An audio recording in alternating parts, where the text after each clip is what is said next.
In the upcoming version of macOS, macOS Catalina, Apple added a feature called Sidecar, which allows an iPad running iPadOS to serve as a secondary display for the Mac. So in this video, we're going to check out Sidecar and give you a look at how it works. Before we get started, be sure to subscribe and hit the bell to get notifications whenever we share a video. To use Sidecar, you need to be running iPadOS on your iPad and macOS Catalina on a compatible Mac.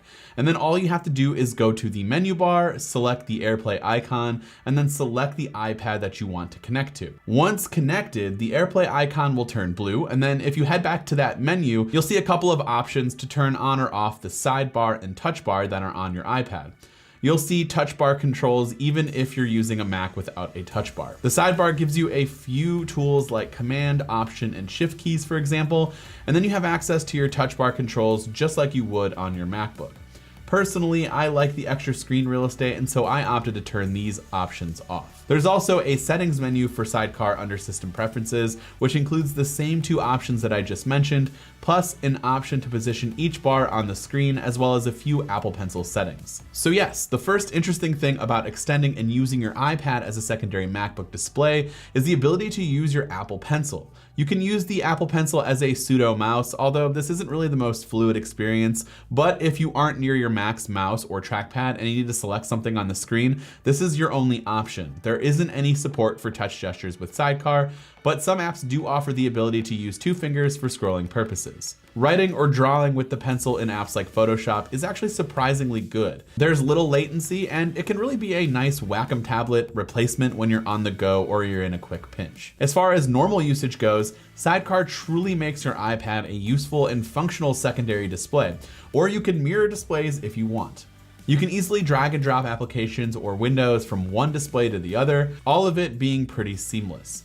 For the most part, it feels like I'm using a second monitor and not an AirPlay connection to my iPad. There's even a built-in shortcut on the Mac where if you hover over the green full screen button in an app, you'll see the option to move the window directly to your iPad.